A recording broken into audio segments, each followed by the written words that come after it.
gitu ya. Nah, kita akan menggunakan buku Blanchard ya, Olivier Blanchard gitu ya. Okay. Olivier Blanchard ini adalah yang akan kita bahas ya. Kalau detailnya mengenai GBPP ada di Mas Regi, bisa diminta gitu ya. Kemudian buku Blanchard juga kayaknya sudah ada kok yang bisa kita download di internet gitu ya. Dan versinya juga yang baru, paling enggak terakhir saya kemarin lihat yang ke-7 ya, mungkin yang ke-8 juga ada gitu ya. Tapi substansi dari topik yang dibahas di sini sebenarnya belum berubah gitu, hanya ilustrasi saja gitu ya. Misalkan kalau contoh sekarang kan ada baru tentang pandemi gitu ya, bagaimana kebijakan makro dalam kondisi pandemi sekarang gitu kan, itu saja sih.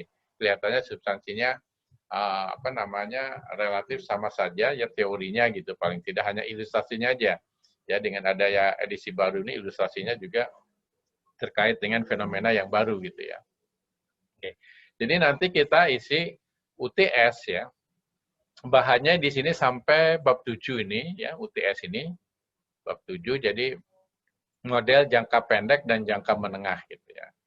Nah, untuk UAS ini bahannya adalah ya sisanya ini dengan yaitu model jangka panjang dan perekonomian terbuka gitu. Itu bagian UAS nanti dengan Buluki Tawati gitu ya, untuk bagian UAS-nya gitu ya. Oke. Dan nanti biasanya sebelum UTS atau UAS ya ada semacam responsi lah gitu ya, mungkin latihan soal gitu ya, supaya review sedikit, dan juga mungkin latihan soal supaya nanti di dalam UTS Anda bisa mengerjakannya dengan baik dan benar gitu ya. Jadi bukan hanya mengerti saja, nilainya juga baik gitu. Anda pengen mengerti apa nilainya baik?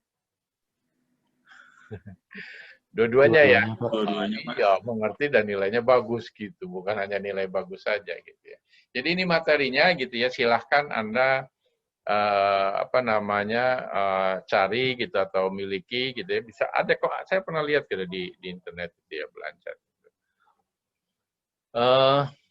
Kalaupun misalkan saja saudara menggunakan buku lain untuk pengayaan ya silahkan saja gitu ya, karena misalkan saja kalau kita S1 menggunakan MenQ misalkan saja ya, kalau S2 menggunakan Blanchard gitu ya. Dan juga bisa saja menggunakan katakanlah Downbus and Fisher gitu kalau mau gitu ya, yang selevel Blanchard ini ya untuk pasar ini gitu ya. Jadi mungkin itu barangkali ya. Untuk ekonomi makro 2 sebenarnya dulu pernah Lokakarya juga menghabiskan ini gitu ya, tapi nggak tahu pas terakhir-terakhir ini tidak menghabiskan buku ini, tapi buku yang lain yang kelihatannya mungkin jadi tidak lengkap, tidak utuh yang diberikan kepada mahasiswa ya, IE ini gitu ya. Karena ini sebenarnya penting nih masalah ekspektasi nih ya. Ya, karena bagaimanapun kebijakan gitu ya pemerintah ini ya, itu tergantung daripada ekspektasi masyarakat juga gitu ya, apakah direspon ya, diakomodasi atau bisa juga bertentangan, tergantung ekspektasi ya. Jadi bagaimana memasukkan ekspektasi ke dalam teori atau model makroekonominya ya. Ada sih sedikit saya lihat mungkin, tapi mungkin tidak sedetail yang ada di sini gitu ya. Sebenarnya ini menarik ini dimasukkan di dalam makro 2. Tapi oke lah, nanti ini makro 2 nanti ya. Baik, ada pertanyaan? Sebelum kita mulai langsung nih ke materinya, materi pendahuluan ya. Jadi kita ini pengantar ya, kita akan cerita tentang orientasi materi yang akan kita bahas di dalam makro 2 ini gitu ya. Jadi nanti kita akan bahas apa itu ya, definisi dari makroekonomi, dan nanti juga harus kita melihat bahwa ini sangat terkait dengan mikroekonomi gitu ya. Kemudian yang kedua, nanti kita lihat beberapa model ya, model utama yang dikaji di dalam makro yang kita bahas nih. Baik di makro 1 maupun makro 2 gitu kan nanti gitu ya. Supaya nanti pemahaman Anda utuh gitu ya. Pemahaman utuh, karena kalau misalkan saja hanya belajar parsial di masing-masing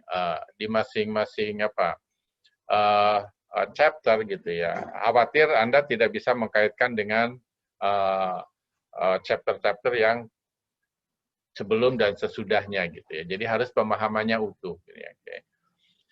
Kemudian kita juga akan melihat ya bagaimana intervensi pemerintah gitu ya, karena di dalam kajian makroekonomi sering juga membahas masalah intervensi pemerintah gitu ya. Dan memang dari dulu sampai sekarang selalu ini ya dibahas tentang intervensi, apakah pemerintah perlu katakanlah membuat suatu kebijakan yang spesifik ya untuk kasus tertentu atau dibiarkan ya. Biarkanlah masyarakat yang mengaturnya sendiri karena mereka tahu akan apa yang terbaik bagi masyarakat misalkan. Kemudian, itu adalah 3 yang akan kita bahas hari ini gitu ya. Apa itu makroekonomi ya? Beberapa textbook ya seringkali mendefinisikan makroekonomi ini bisa dengan kalimat yang berbeda gitu ya. Tapi contoh misalkan saja ya, bisa saja makroekonomi ini kita definisikan bahwa makroekonomi mempelajari perilaku kegiatan ekonomi secara keseluruhan, secara agregat ya, secara makro ya, yaitu agregat dari suatu kegiatan perekonomian gitu ya, seperti itu gitu ya. Namun barangkali gitu ya, saya mengharapkan saudara bukan menghafal gitu ya.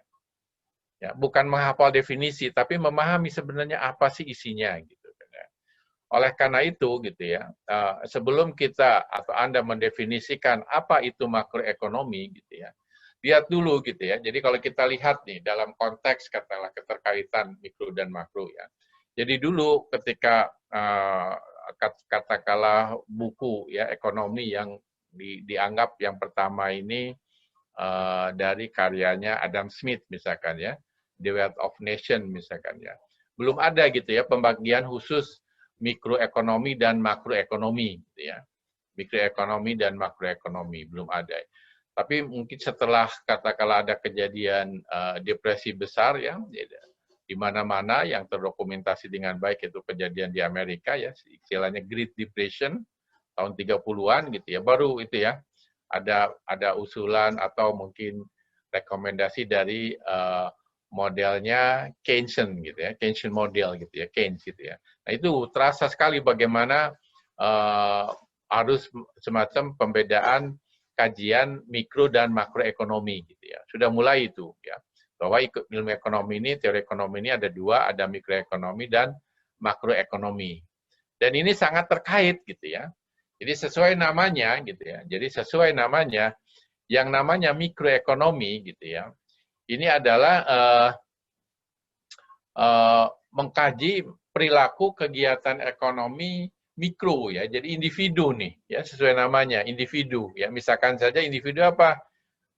Perilaku konsumen nih gitu ya. Consumer behavior gitu ya. Bagaimana consumer behavior ini katakanlah dengan budgetnya ya. Kemudian mengalokasikan budgetnya ini untuk berbagai keperluan barangnya gitu. Nah, di situ masuk katakanlah teori preferensi ya, preference theory. Nah, di situ bisa bagaimana menurunkan perilaku consumer behavior ini ya, perilaku konsumen ini ke dalam suatu model ya, atau mungkin kurva yang lebih sederhana misalkan saja model demand misalkan. Jadi model demand ini adalah menggambarkan perilaku konsumen gitu ya, perilaku konsumen gitu ya. Tapi karena saking kompleksnya disederhanakan dalam model demand ya, demand for product apa gitu ya misalkan. Kemudian untuk juga produsen misalkan, itu juga diajarkan ya producer behavior, bagaimana perilaku produsen ya dalam memproduksi apa yang harus diproduksi, berapa harganya gitu kan. Kemudian bagaimana menggunakan kombinasi inputnya ya, dan seterusnya gitu kan. Nah itu dipelajari dikaitkan dengan perilaku produsen gitu ya. Nah bagaimana perilaku produsen yang cukup kompleks ini dimodelkan ya lebih sederhana misalkan saja dengan model supply ya, atau kurva supply misalkan. Dan ini masing-masing produk perilakunya bisa beda gitu. Ya, perilakunya bisa beda. Nah, misalkan saja untuk demand for computer misalkan saja ya.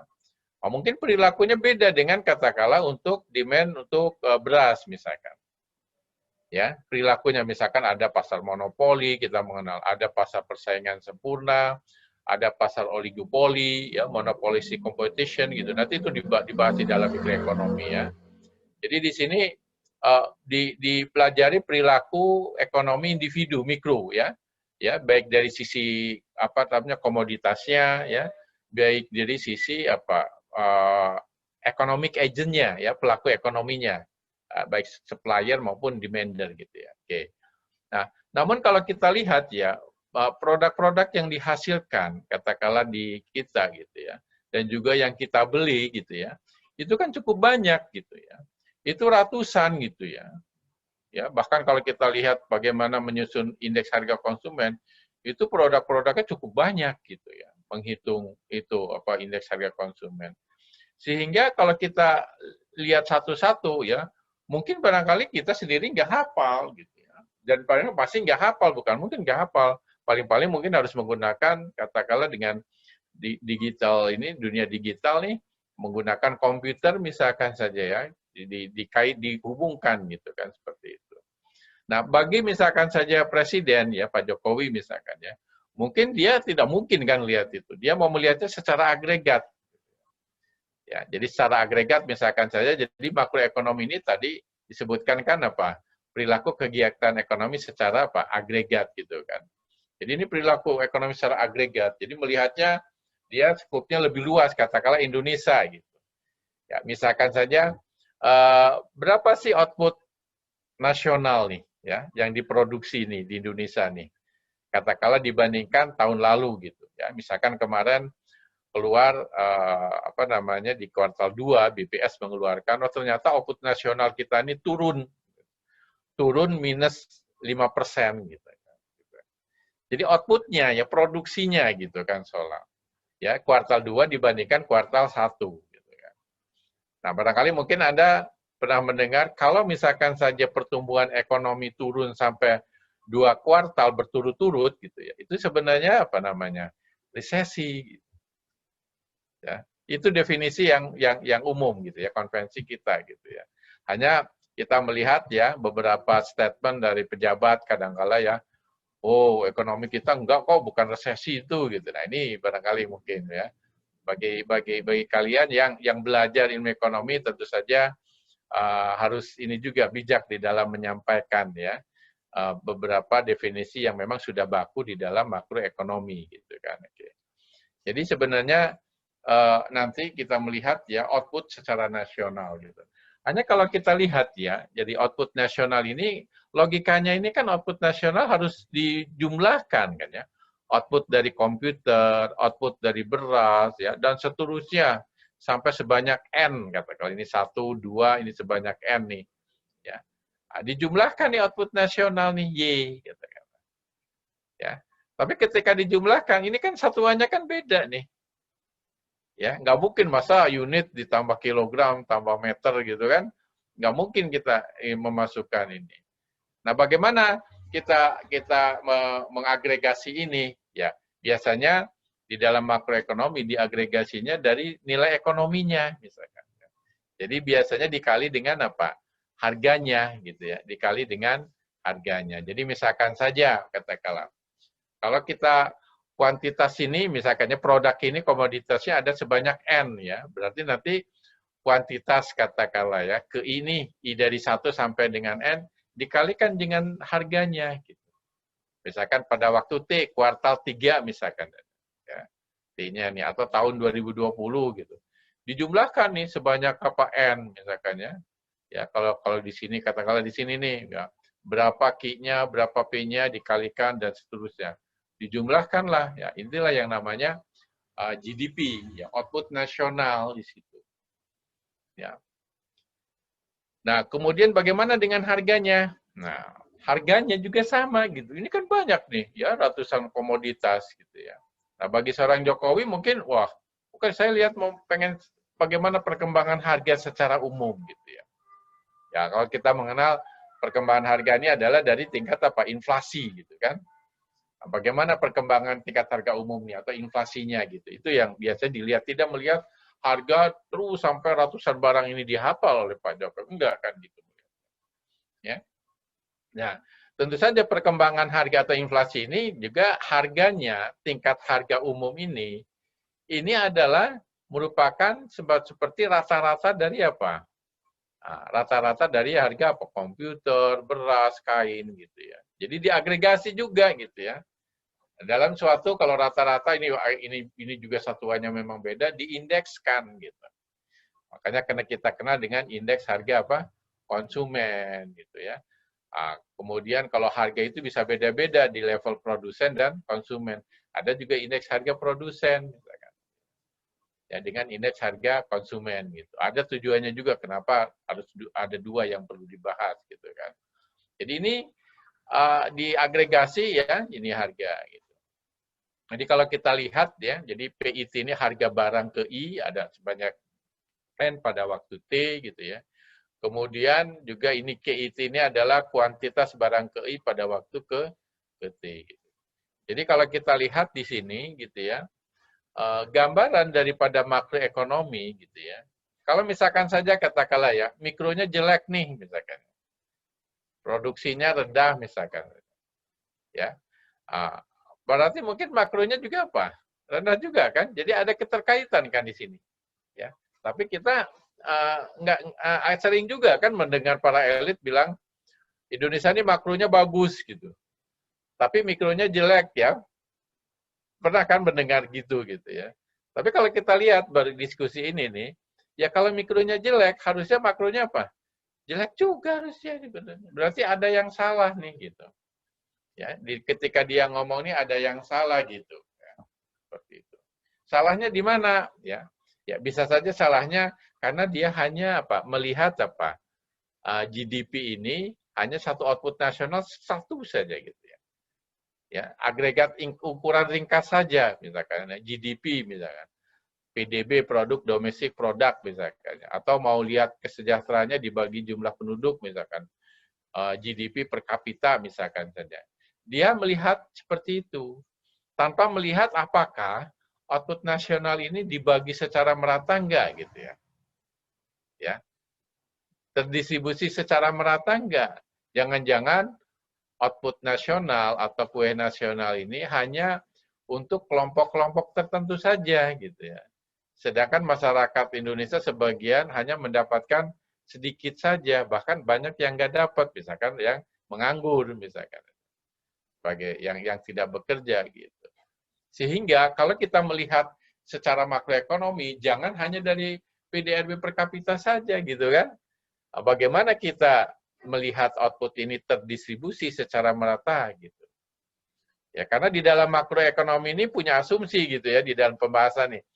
Kalau output nasional ini tinggi, berarti inputnya yang digunakan, termasuk katakanlah tenaga kerja juga akan tinggi gitu kan ya, sehingga pengangguran pun akan turun gitu kan. Nah, tapi kadangkala gitu di dalam praktek outputnya tinggi, tapi pengangguran tinggi juga kan, ya berarti di sini ada yang tidak terdistribusi secara merata. Gitu.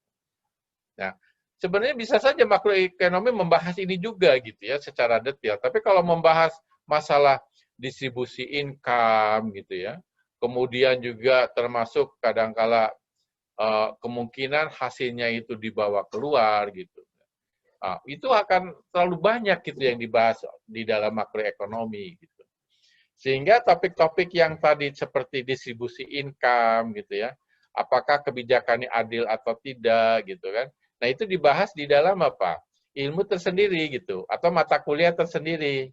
Yaitu misalkan development economics misalkan ya. Ekonomi pembangunan misalkan ya. Anda mungkin pernah baca bukunya Todaro misalkan. Jadi makroekonomi pun berkembang nih gitu ya. Untuk membahas lebih spesifik masalah pembangunan gitu ya.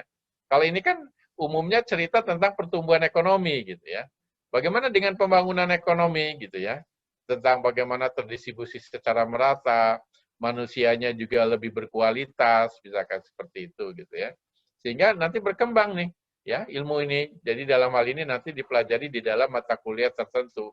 Misalnya tadi development economics ya, ekonomi pembangunan misalkan. Atau mungkin juga kalau misalkan kaitannya dengan daerah, jadi yang tadi agregat itu bisa saja cakupannya bukan nasional ya, bukan Pak Jokowi yang melihat, tapi misalkan gubernur nih, ya Pak Emil, ya apa Kang Emil misalkan saja. Bagaimana output provinsi Jabar misalnya, atau mungkin secara apa di kabupaten, daerah kabupaten atau kota, misalkan Bima Arya, berapa sih output Kota Bogor, berapa sih output Kabupaten Serang misalkan. Oke. Jadi kadang-kala agregasi ini bisa agregasi dalam cakupan nasional, bisa dalam provinsi, bisa kabupaten kota, bisa juga kawasan ya, kawasan misalkan ASEAN misalkan saja. Bisa seperti atau mungkin dunia gitu ya, langsung total dunia itu. Bisa gitu ya. Inilah yang namanya makroekonomi. Jadi berkembang itu ya, tadi ilmu tadi ada mikroekonomi, termasuk kalau daerah ini ada beberapa daerah gitu outputnya tinggi ya, tapi yang memiliki sumber daya ya, yang memiliki kapital ya, itu sebenarnya orang dari luar daerah, sehingga ada semacam terjadi kebocoran wilayah gitu kan, atau regional leakage misalnya. Ya tapi nggak mungkin dibahas di dalam makroekonomi terlalu banyak. Nah, dibahas dalam mata kuliah misalkan di regional economics gitu, ekonomi wilayah misalkan. Nah, itu dibahas gitu. Tentang regulasi, ada namanya ekonomi regulasi khusus. Atau lebih umum masalah kelembagaan ya. Nah, dibahas institutional economics misalkan saja. Itu dibahas detail gitu ya. Termasuk dalam mikroekonominya juga berkembang juga gitu ya. Masalah misalkan tentang digital. Ya, sekarang ini transaksi ini pasar, yang namanya pasar tidak harus ada tempat sekarang ini. Ya, dengan era digital ya, teknologi informasi itu. Orang bisa saja jual beli lewat online gitu ya. Nah, dikembangkanlah ada yang namanya digital economics. Atau terkait informasi, ada yang namanya economics of information gitu. Jadi ilmu ini detail gitu ya, mikro berkembang ya, bisa ada ekonomi industri, ada ekonomi manajerial ya terkait dengan manajemen ya, ekonomi tentang ketenaga kerjaan ya, labor economics, itu berkembang ilmu gitu. Ya, tapi awalnya sebenarnya dua ini gitu ya. Nah, berarti Anda harus bagaimana mengkaitkan ya dua yang pokok ini dengan ilmu-ilmu apa? Lanjutannya gitu ya. Ya, berkaitan dengan apa? Entah digital economics, entah labor economics, regional economics ya, semuanya dari sini gitu ya, istilahnya pokoknya.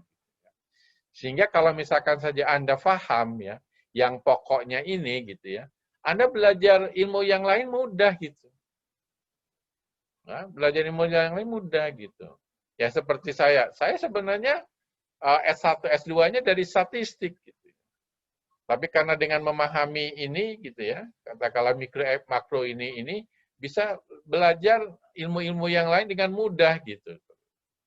Ya, tentang masalah perdagangan internasional misalkan atau ekonomi produksi misalkan tadi ya. Itu lebih mudah. Nah, jadi makanya diharapkan nih kalian ini benar-benar ngerti sekali gitu ya basic economics ya, baik mikro maupun makro.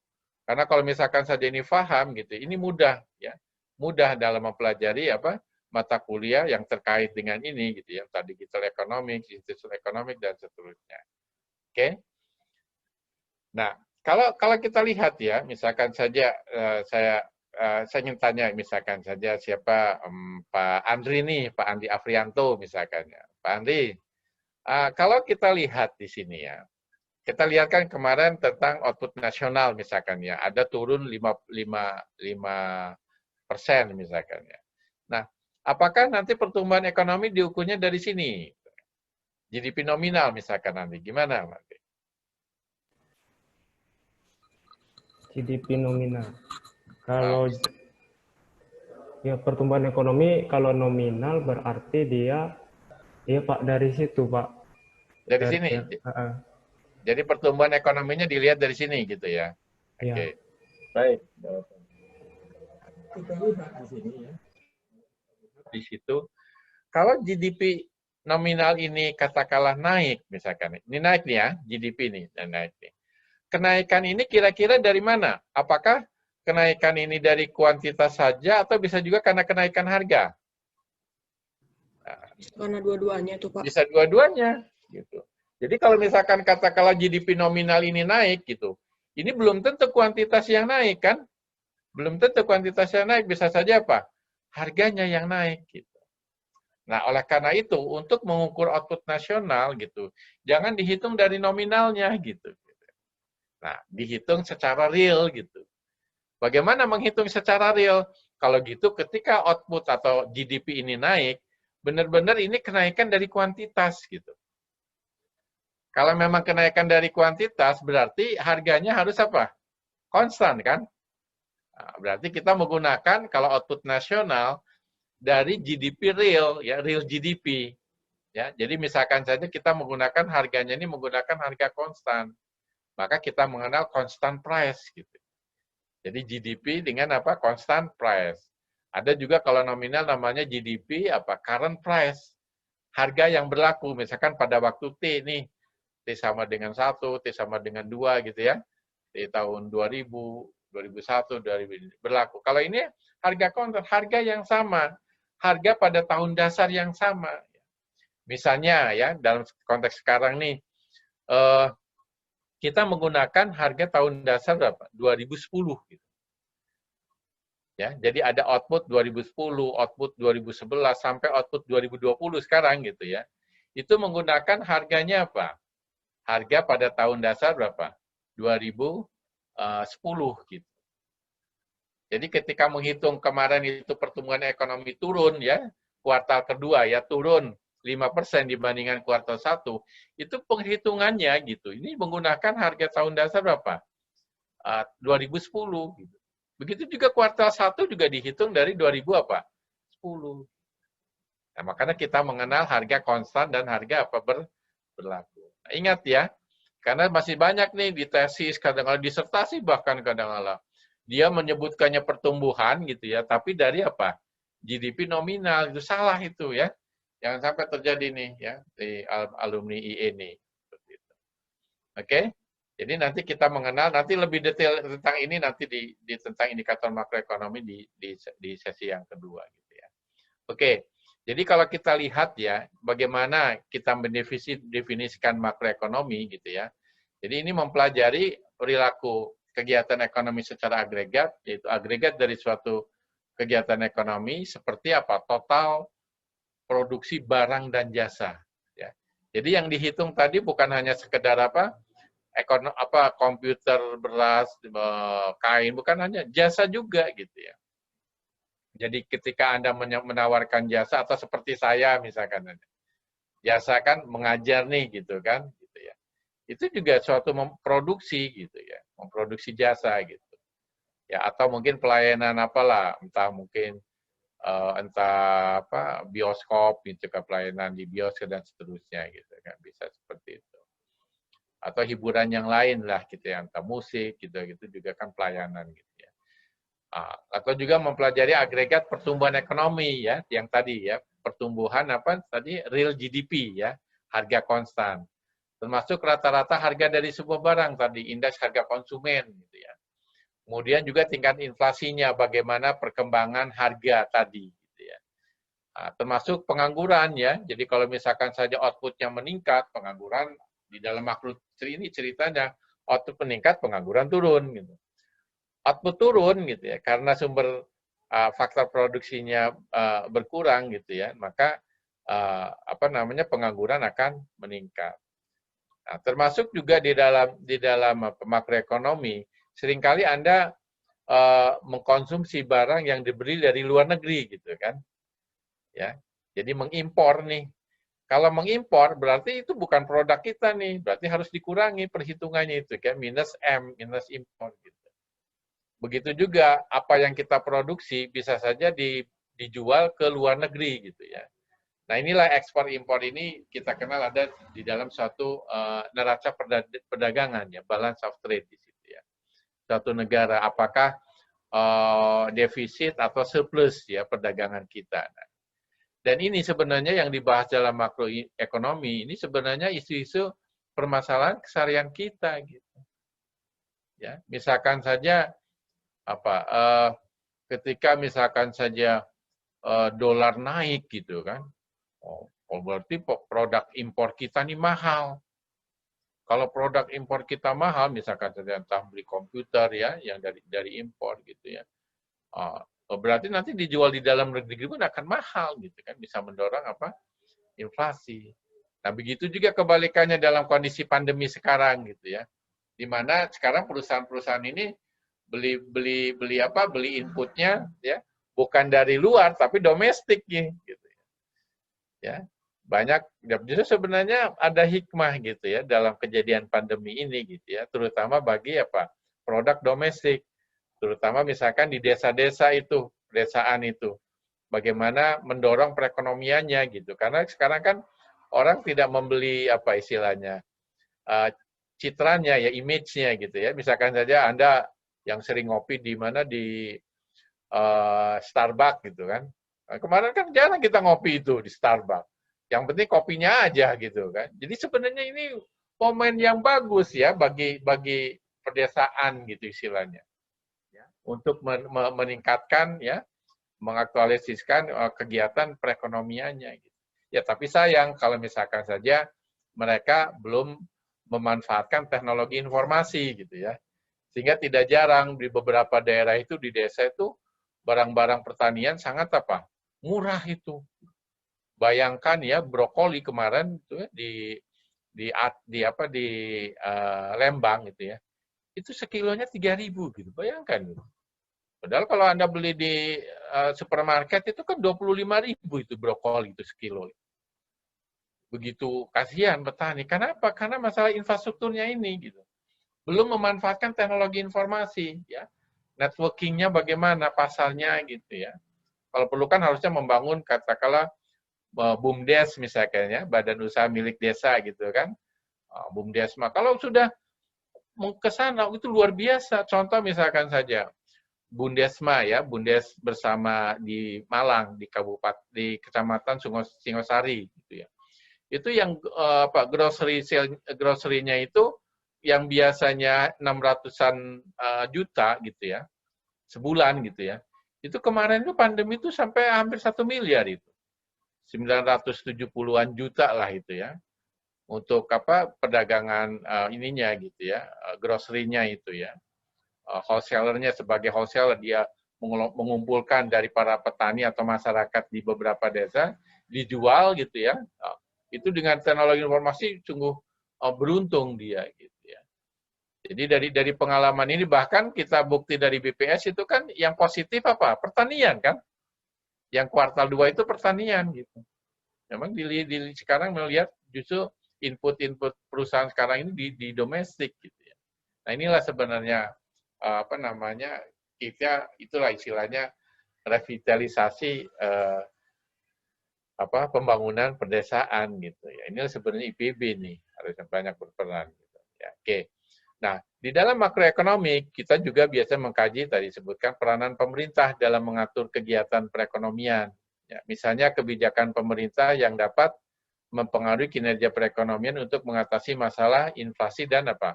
Pengangguran terutama ya. Misalkan sekarang itu kan banyak yang nganggur gitu kan. Karena banyak perusahaan tidak bisa menjual produknya, ya, tidak bisa memasarkan sehingga apa? Dia tidak bisa menggaji tenaga kerjanya, menganggur gitu.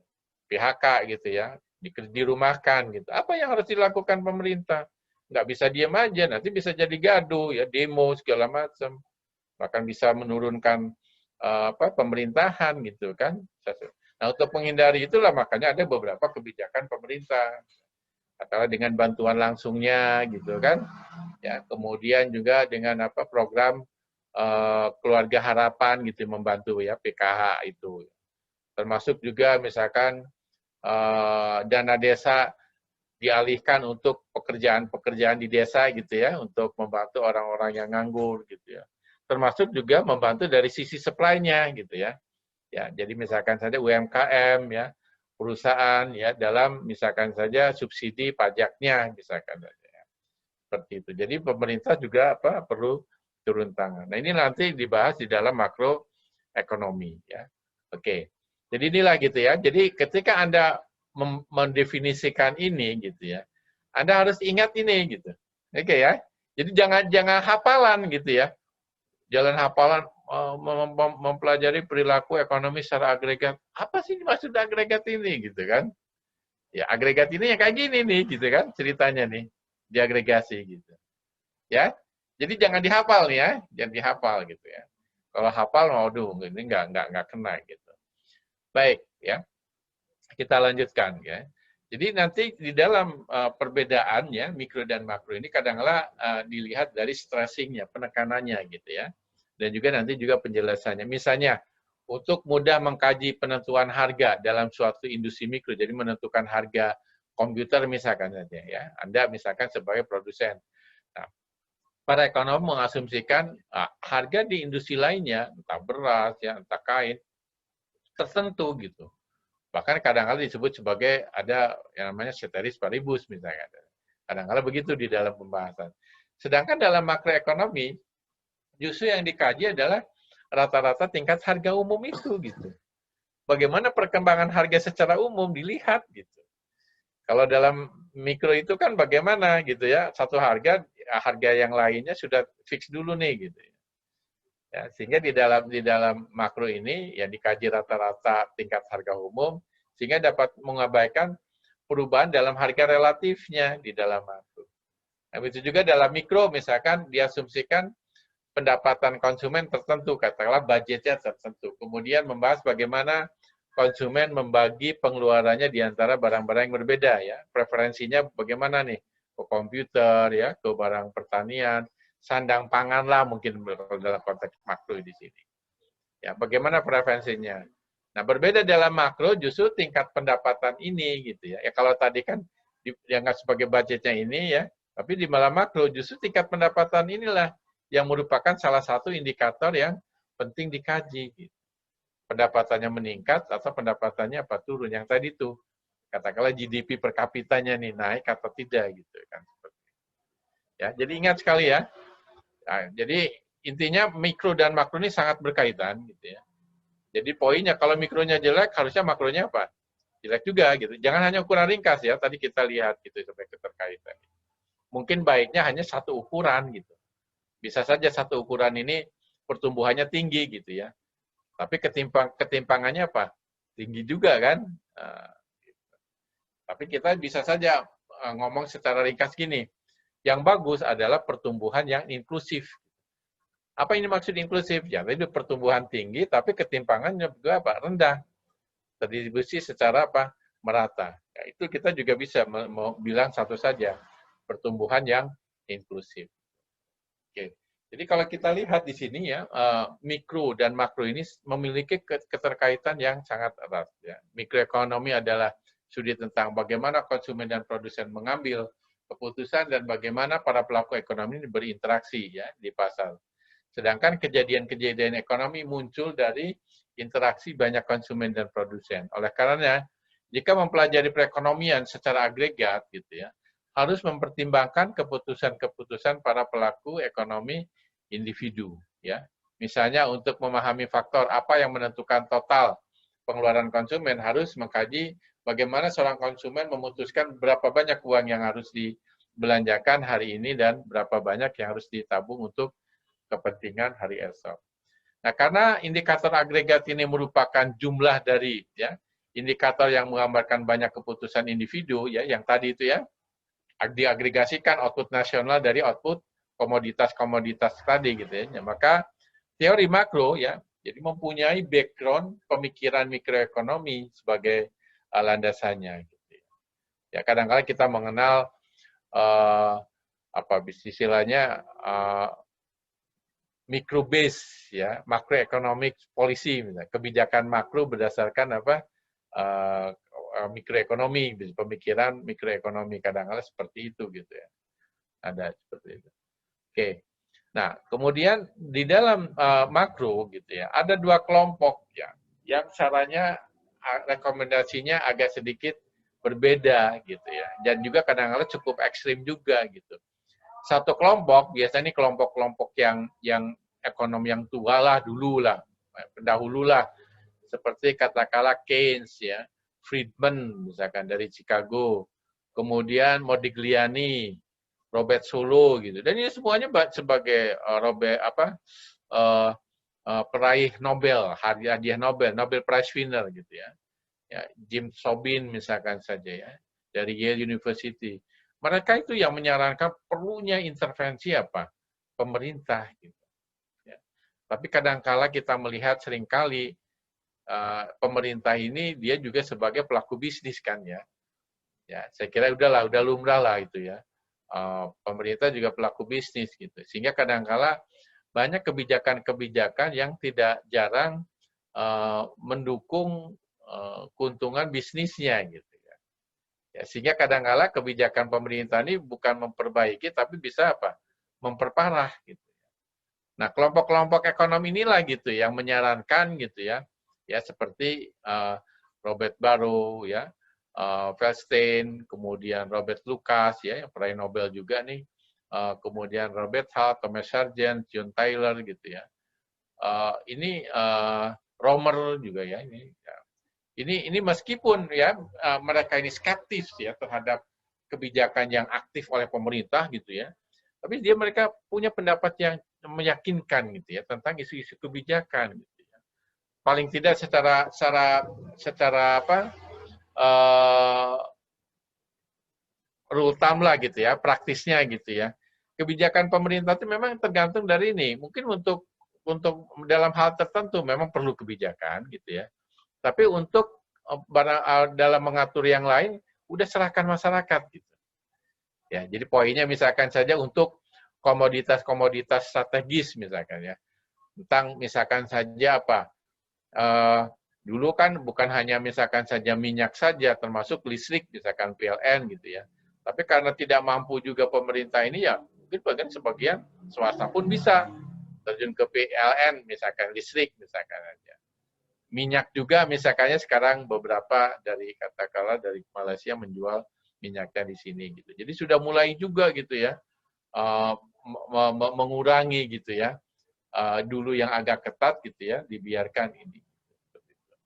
Jadi inilah gitu ya kelompok dua ekonom yang seringkali apa namanya agak berbeda tentang apakah pemerintah ini perlu intervensi atau tidak. Dan sampai sekarang begitu gitu ya.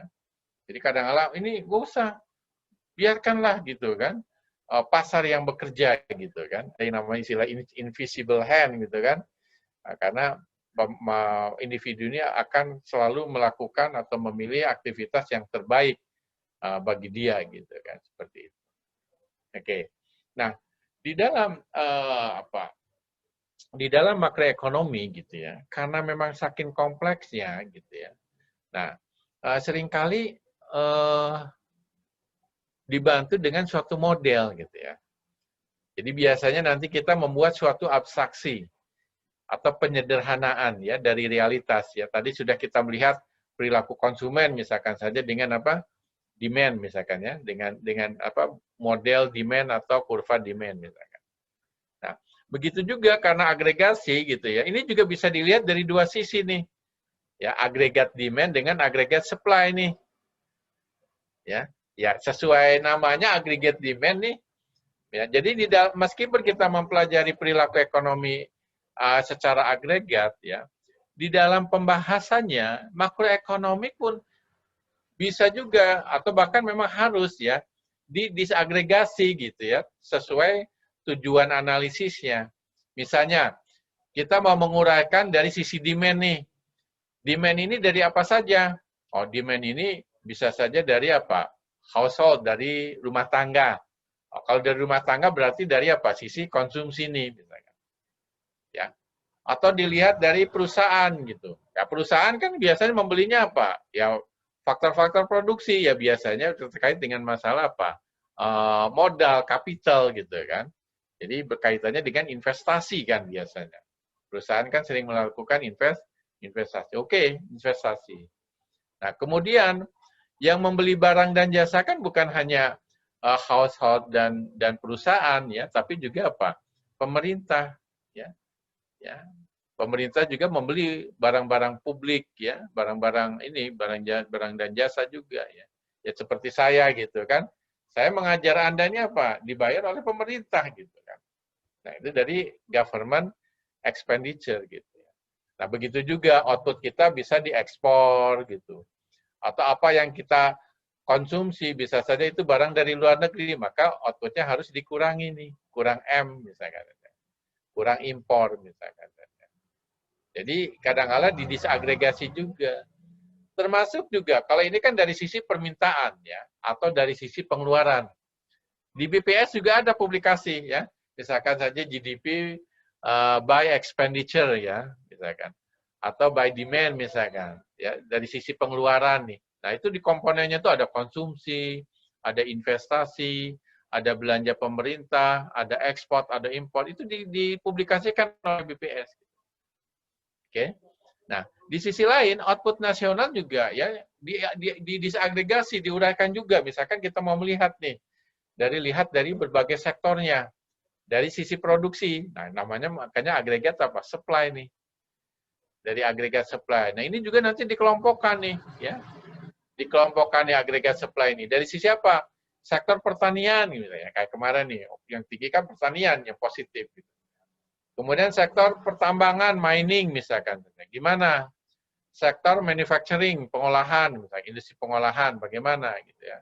Sektor jasa, misalnya entah listrik, air minum, segala macam, kan pengelompokan di situ.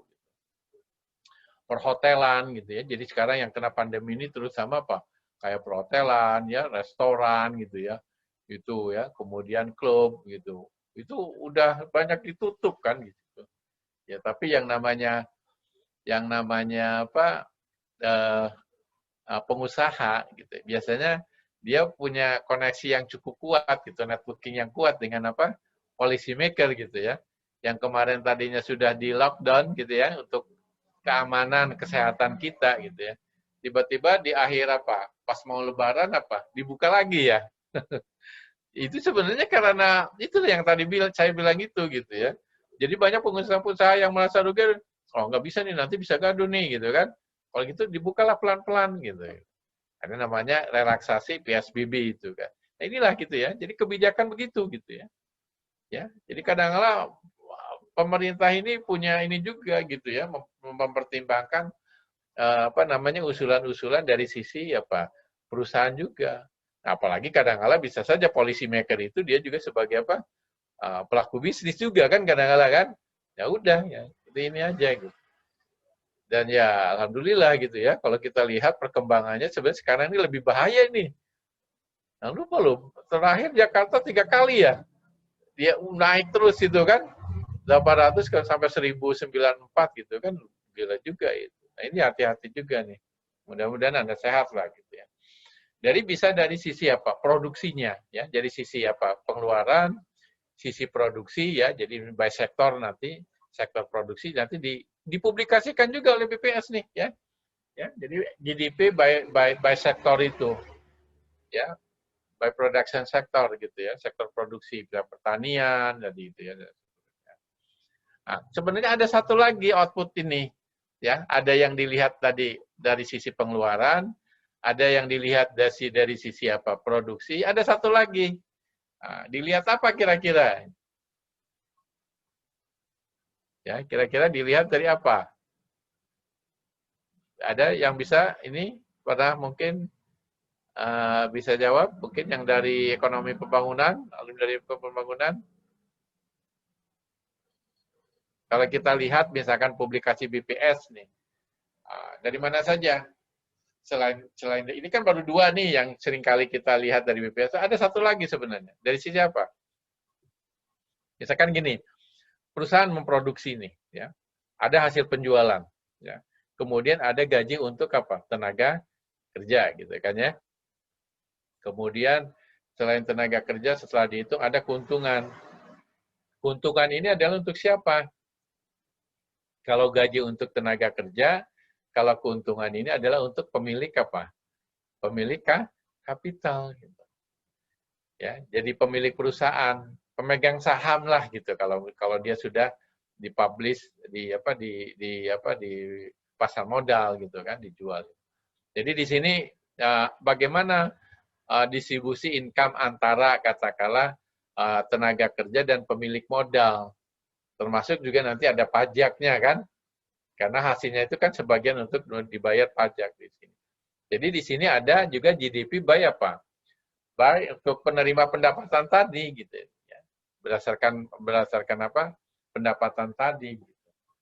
Nah, keseluruhannya ini sebenarnya ada publikasi BPS ya yang lengkap, bisa dari sisi pengeluaran, bisa dari sisi apa? Sektor produksi ya seperti pertanian, mining, manufacturing ya. Dan juga dari sisi pendapatan tadi ya, upah buruh gitu kan, pemilik modal gitu ya, keuntungan dari pemilik modal, termasuk juga pajak segala macam. Ada nih satu potret keseluruhannya dipublikasikan oleh BPS gitu. Apa itu namanya datanya? Masih ini apa? Jadi teman-teman dari ekonomi nih, apa kira-kira publikasi dari BPS? Yang tiga-tiganya ditampilkan. Tabel input output, Pak. Tabel input output gitu. Hanya karena di sini lengkap gitu ya, BPS tidak bisa mempublikasikannya tiap tahun gitu. Kadang-kadang bisa 10 tahun sekali gitu kan. Paling cepat 5 tahun sekali itu publikasi. Nah itu juga melihat gitu. Tapi input output ini kan mau melihat bagaimana keterkaitan antara satu sektor dengan sektor yang lain gitu ya. Ya contoh misalkan saja pertanian lah kali ini. Anda nih masuk di PB ya. Itu sebenarnya pertanian secara teori ya dan sistem apa sifat alaminya sebenarnya itu mempunyai keterkaitan ke depan dan ke belakang. Karena pertanian ini kan ini sektor pangan nih gitu ya.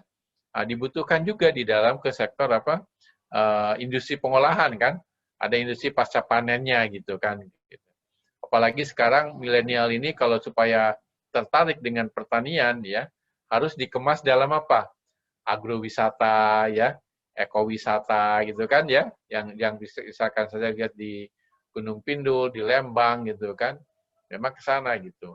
Jadi keterkaitan kedepannya seperti itu. Tapi pertanian juga kalau misalkan ingin berkembang lebih cepat juga ya, saprotanya juga membutuhkan teknologi juga. Gitu. Jadi punya keterkaitan apa? Ke belakang juga. Gitu. Jangan sampai saprotanya ini mengandalkan dari apa impor. Ya harusnya dari dalam negeri. Termasuk juga sekarang ini masalah harus apa digitalisasi lah gitu ya perekonomian di pertanian maupun di apa di pedesaan ini gitu ya. Begitu. Jadi memang kalau kita lihat gitu ya, bagaimana nih ya secara makro Anda melihat meskipun secara agregat ada disagregasinya gitu ya.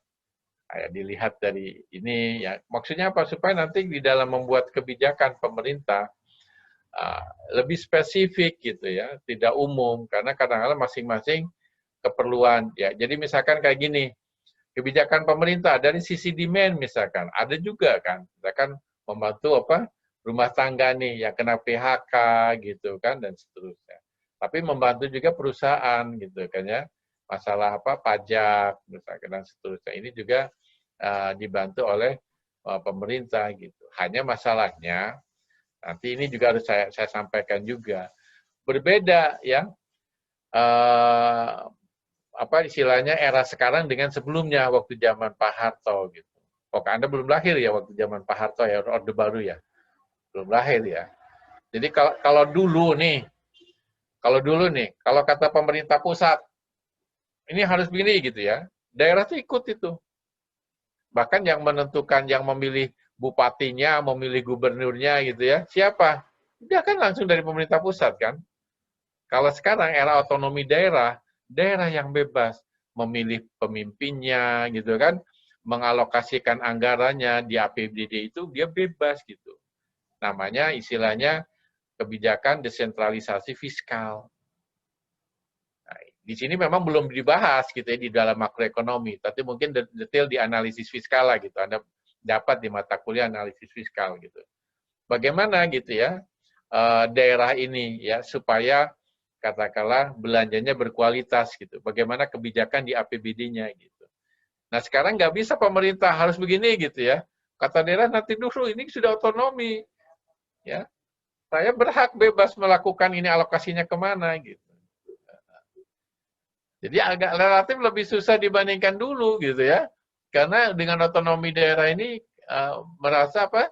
Daerah lebih tahu dari pusat gitu kan. Jadi kebijakan makroekonomi sekarang lebih sulit dibandingkan apa?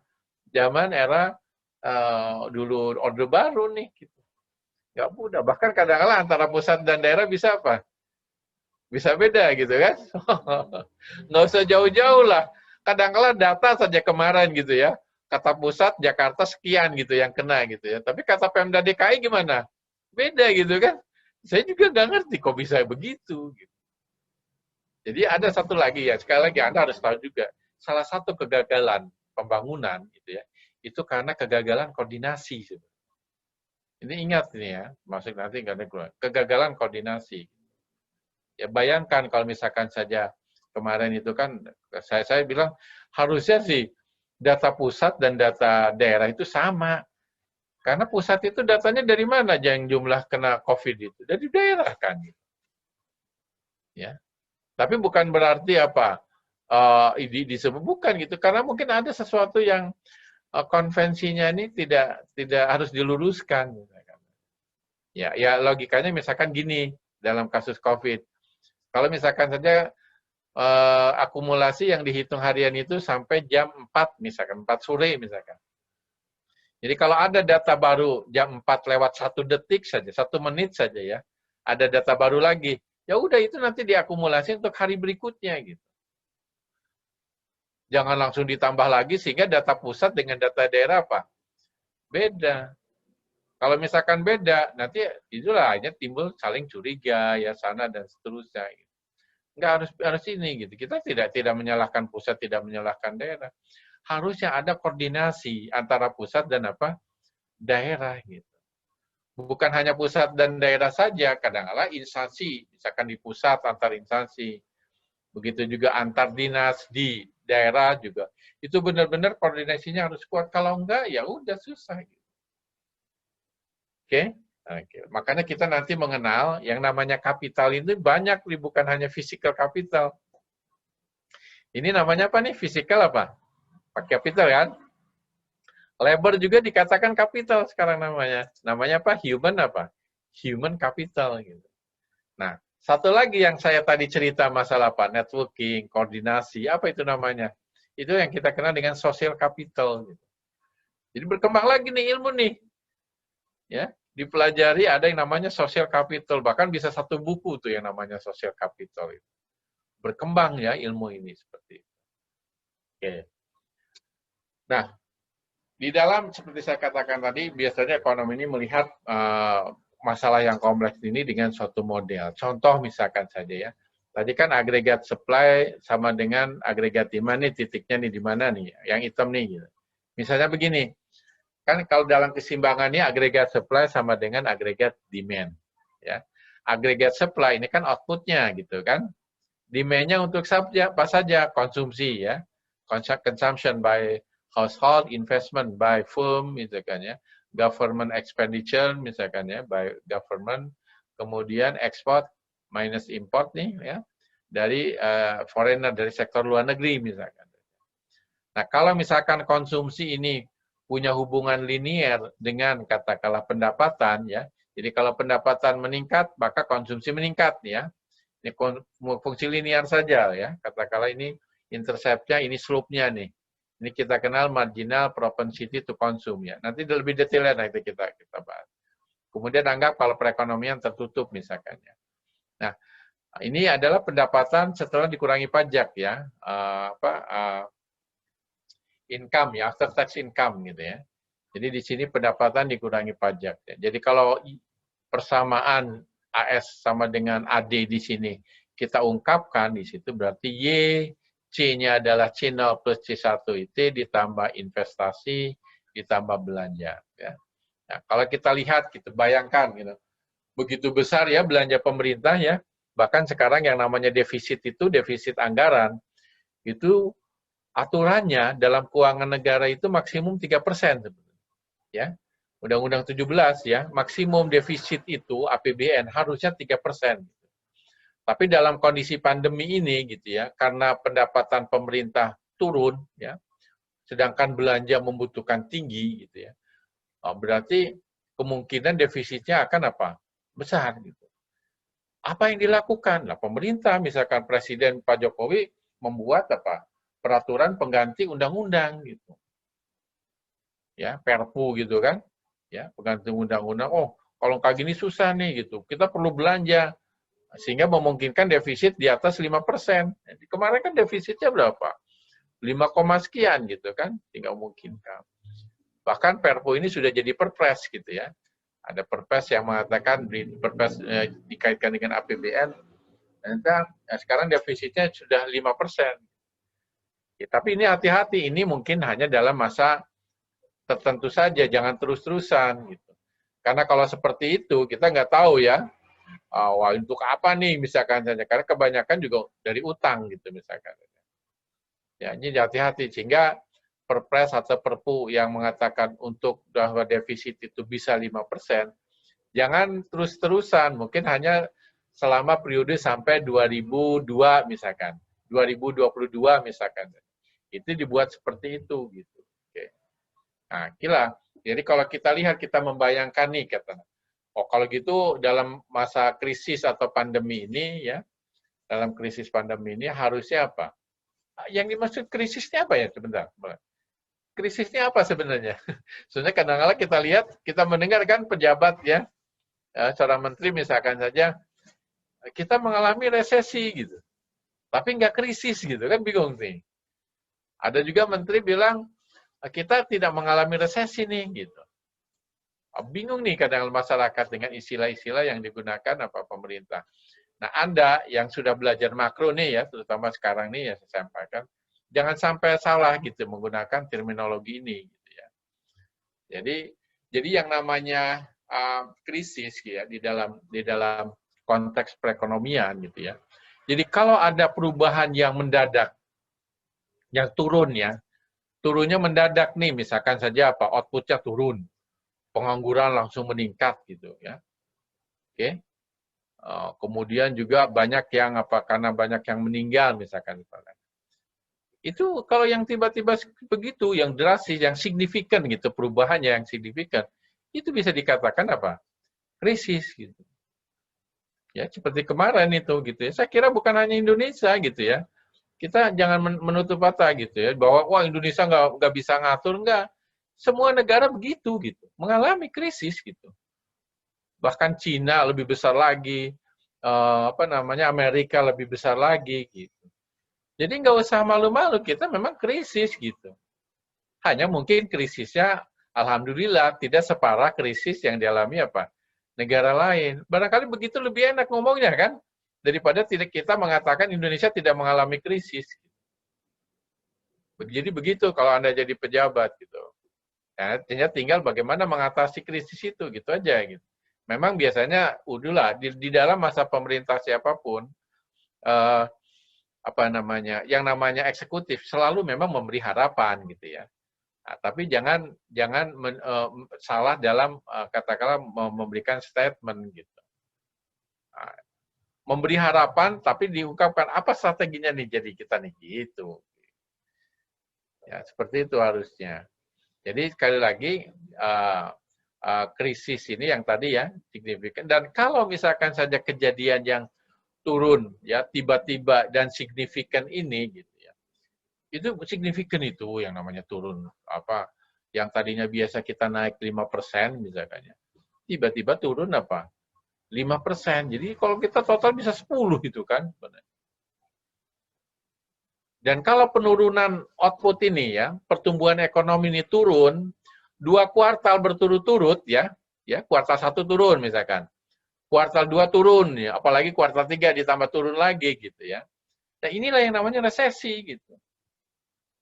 Itu definisi yang umum yang kita pegang pada ekonomi gitu ya. Jadi kalau misalkan saja pertumbuhan ekonomi turun sampai 2 kali berturut-turut quarterly gitu ya, kuartalan di sini turun, itu cuma definisinya resesi gitu.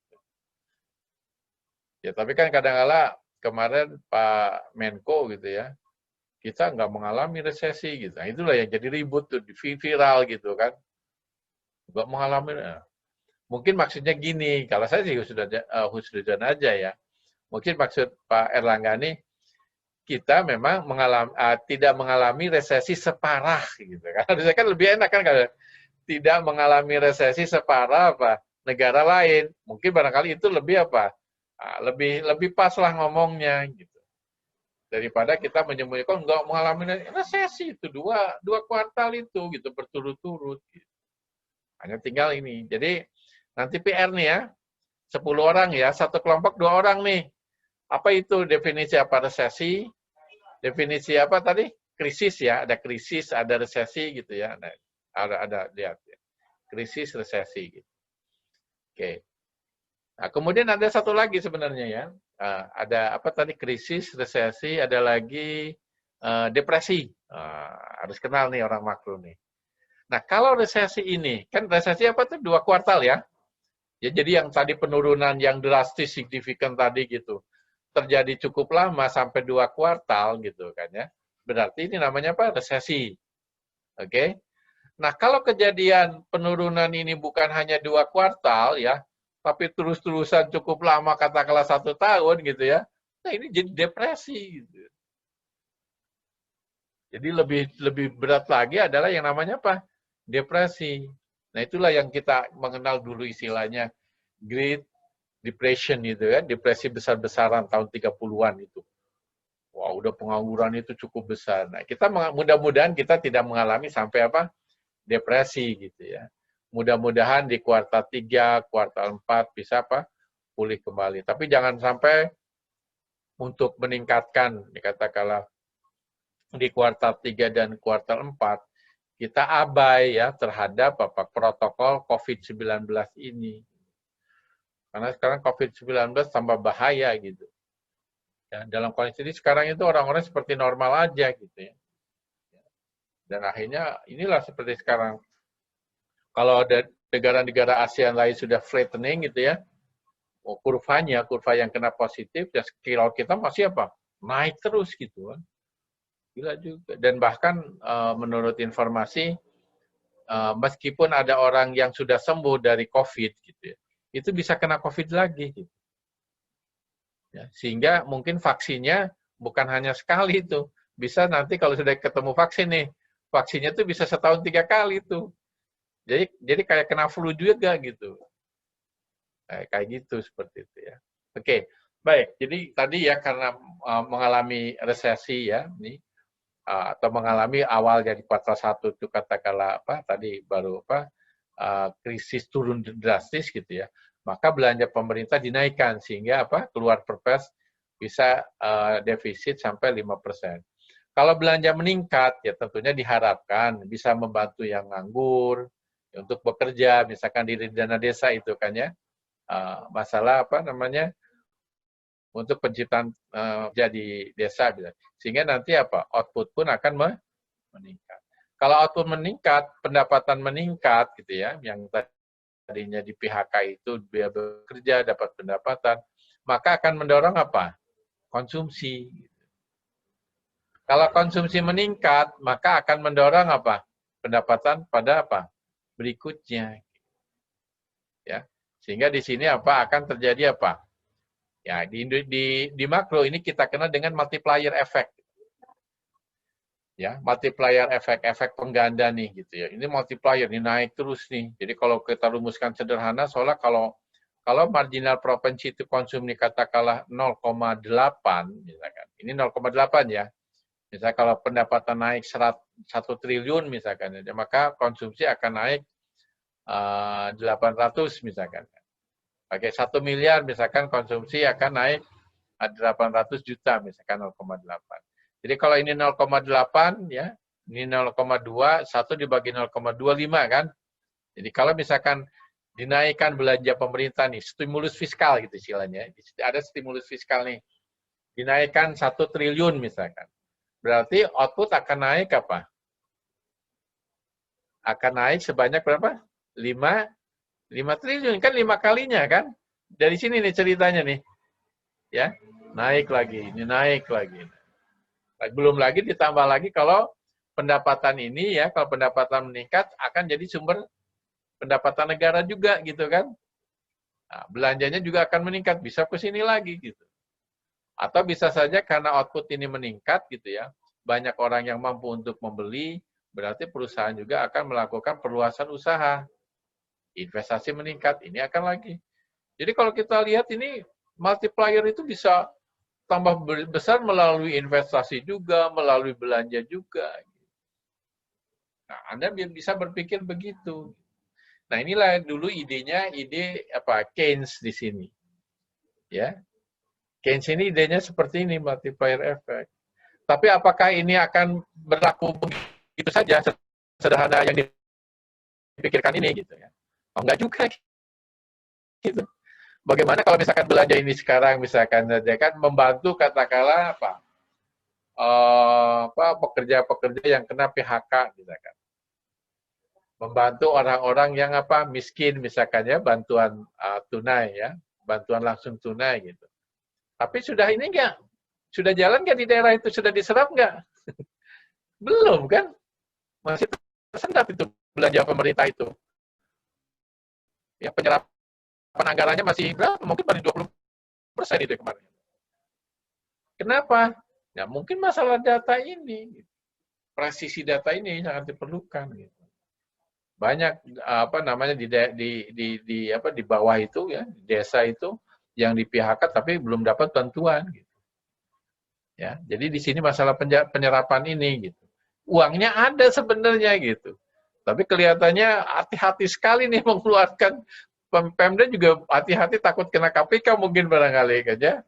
Yang wallahu alam gitu ya. Apakah memang begitu atau mungkin yang namanya pengamanan ya, mungkin bagaimana supaya uang ini bisa lebih ini kita juga nggak tahu gitu. Tapi kelihatannya lambat gitu. Inilah yang membuat Pak Presiden agak kesel juga kan ngomong. Wah, balik. Sampai beberapa kali itu Pak Presiden. Jadi, inilah gitu ya kebijakan pemerintah. Memang tapi tidak mudah gitu. Apalagi dalam era otonomi daerah yang saya katakan tadi. Gitu ya. Oke. Jadi kalau kita lihat ya karena saking kompleks ya dalam membahas gitu ya masalah makroekonomi ini biasanya para ekonom menggunakan model ya. Model ya, seperti ini. Oke. Ya. Ini contoh saja ya kalau kita lihat misalkan saja kita lihat saja jangan dulu ya ini masalah perkembangan nih. Oke. Jadi di dalam model makroekonomi ya. Jadi sekali lagi orang atau ekonom menggunakan cara berpikirnya gitu ya menggunakan model ya. Model ini apa? Ini adalah abstraksi dari realitas. Ya. Tadi kita melihatkan ini kan sebenarnya model nih ya. Ya. Kemudian juga ada model juga sebenarnya bukan hanya pasar barang dan jasa saja gitu. Ya, ada juga pasar pasar uang, ya, pasar finansial. Kemudian ada model, jadi ada 3 ya, model pasar barang nanti kita bahas nih. Pasar uang, satu lagi pasar faktor produksi, pasar tenaga kerja gitu.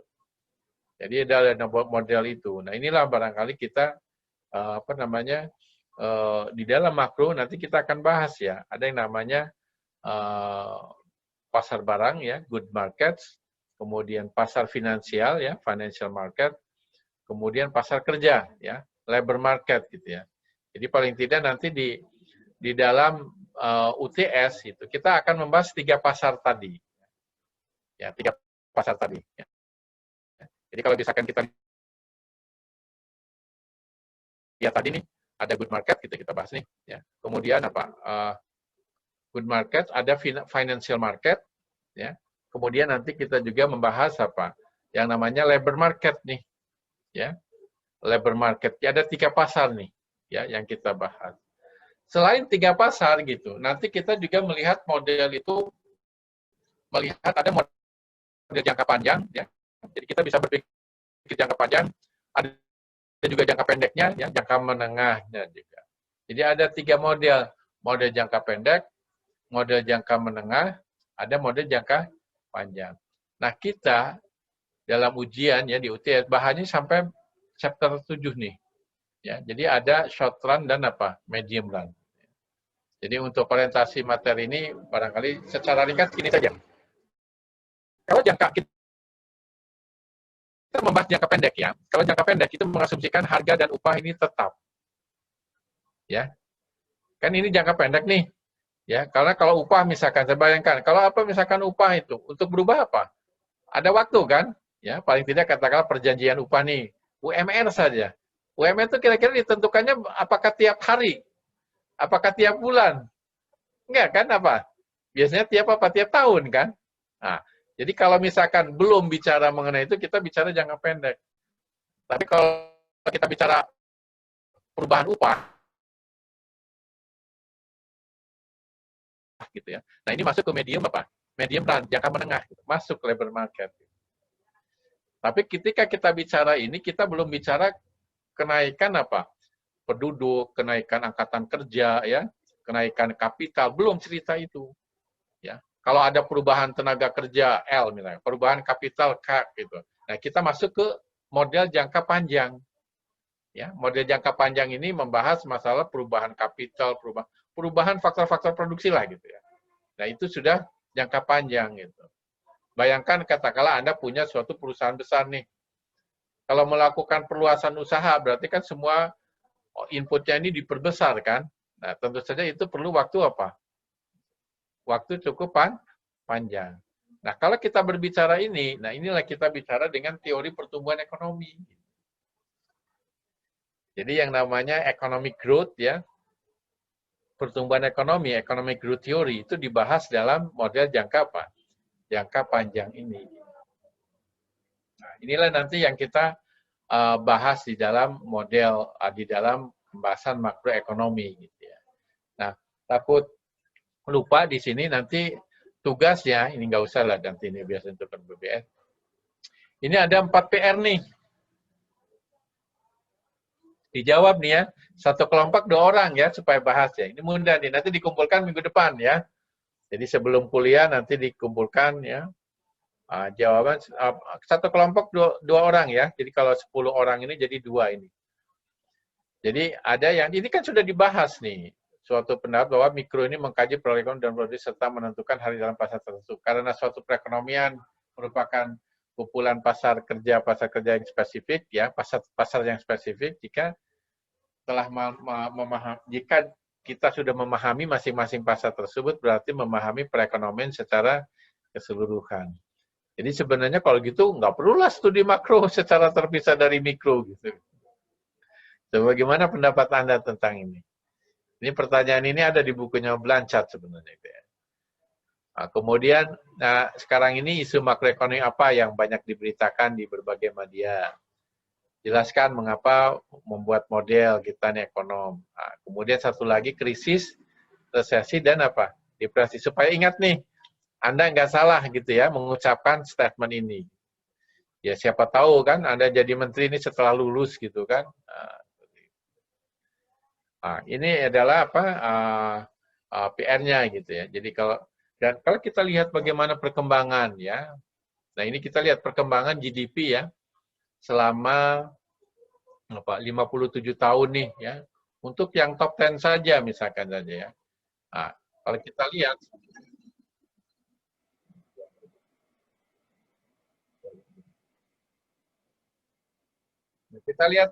Cina ini ya. Bagaimana bisa mengejar ini.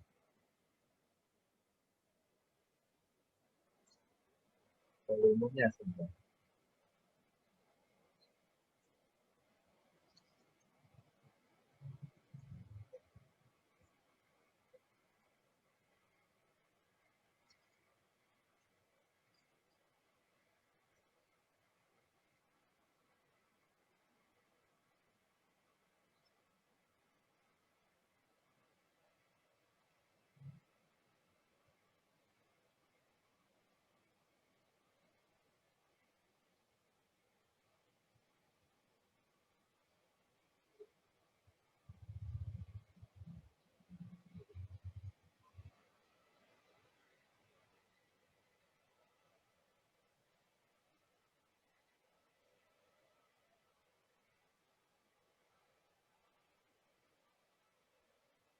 Kita lihat Cina itu, mengejar itu langsung.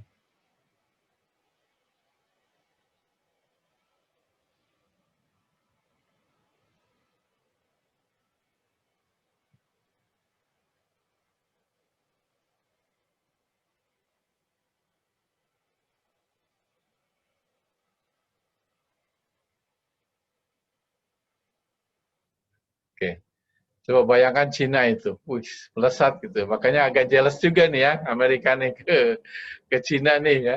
Pandemi aja sekarang saling curiga kan.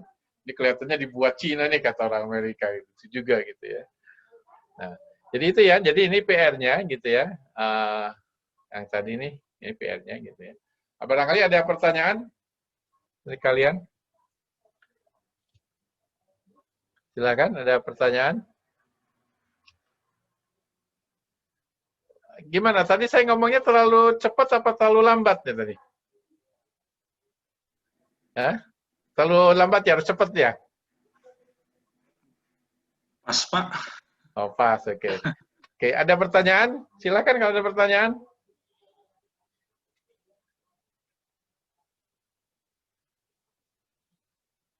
Kalau ada pertanyaan, jadi di sini sekarang ini dengan masalah pandemi ini ada dua hal yang fokus ya pemerintah nih. Apakah kesehatan dulu gitu ya, apa ekonomi dulu nih? Gitu. Bagusnya memang cari kombinasi yang apa? Ya, ekonominya jalan, tapi kesehatan juga apa? Nah, mengikuti protokol juga apa? Jalan.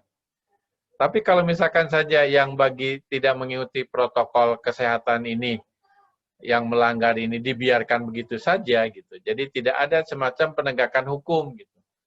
Law enforcement ya, inilah nanti akan seperti ini gitu.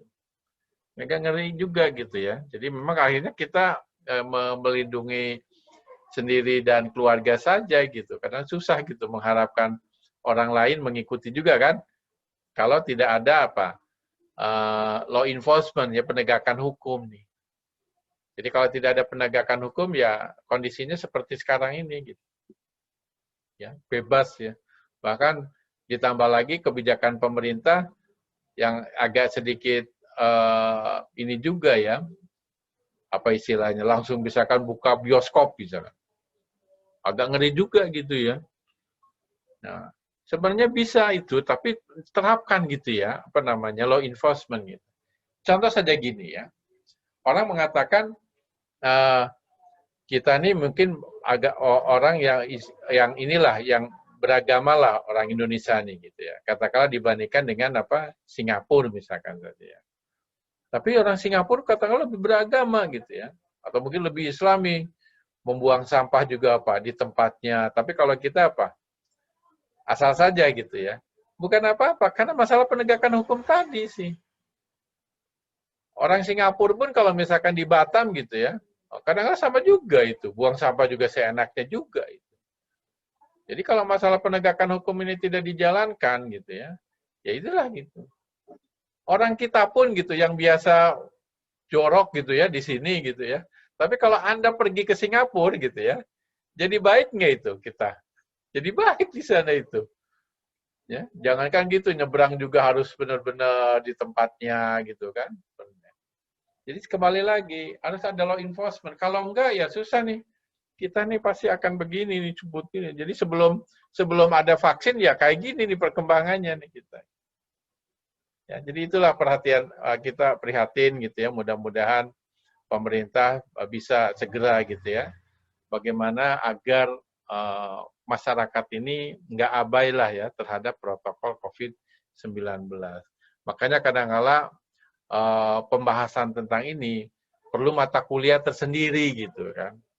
Ada yang namanya institutional economics ya, ekonomi kelembagaan gitu. Siapa, apa yang mengerjakan untuk apa, kemudian bagaimana aturan mainnya segala macam gitu ya. Nah, itu dibahas itu ya. Law enforcement segala macam gitu ya.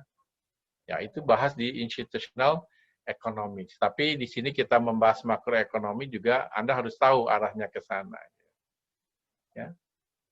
Jadi barangkali mungkin itu, tapi mungkin sedikit ya. Jadi kadang-kala di dalam masalah makroekonomi ini Anda harus melihat juga ya, yang namanya tujuan ini bukan hanya tujuan ekonomi saja gitu kan ya. Ada juga tujuan sosial, ada juga tujuan ekosistem ya, lingkungan nih gitu ya.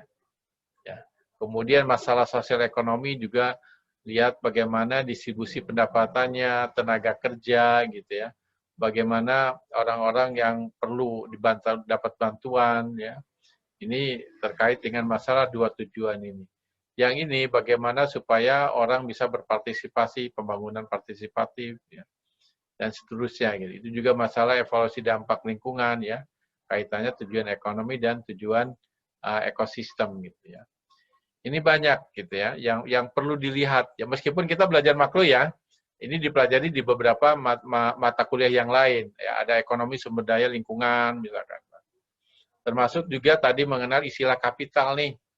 Kita mengenal kapital juga bukan hanya istilahnya man-made capital. Ya, man-made capital ini adalah modal yang dibuat oleh manusia. Nah, contohnya apa? Ya apa namanya? Ya mesin, komputer gitu kan itu kan dibuat manusia. Tapi ada modal yang alami ya, natural capital, sumber daya alam. Ya, kayak minyak gitu kan, batu bara gitu kan ya, dan juga tambang yang lain. Kemudian human capital ya. Nah, human capital itu bukan hanya sekedar jumlah tenaga kerja gitu ya, tapi juga masalah apa? Pendidikan dan keterampilannya gitu.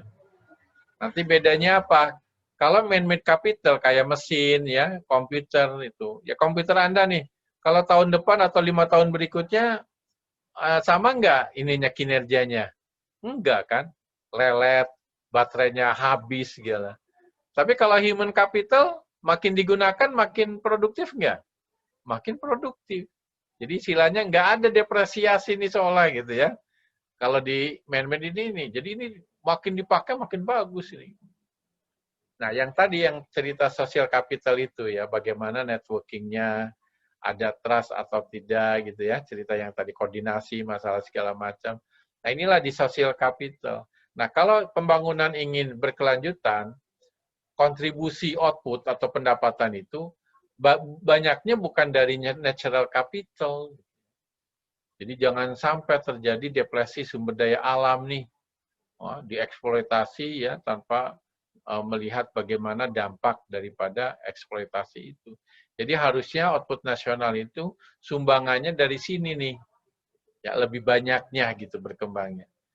Akibat apa? Human capital itu, karena memang masalah apa namanya manusia makin cerdas ya, bagaimana mengelola apa namanya sumber daya ini dengan baik ya. Nah itu dari human capital ya, teknologi. Jadi ini kan di teknologi itu kan karena kecerdasan manusia itu sendiri kan. Ya, jadi sekarang Anda sudah tahu nih mengenal istilah apa namanya mengenal istilah capital ini ada 4. Ya, tapi kalau kita belajar di makroekonomi memang hanya melihatnya physical capital aja kayaknya di sini. Oke. Nah, ini nanti di mata kuliah lain. Tapi saya berharap memang Anda nanti melihatnya bukan parsial gitu ya. Mengkaitkan mata kuliah makro ini dengan mata kuliah yang lainnya juga gitu ya. Ya meskipun memang kita kan fokus di sini untuk ujian. Oke.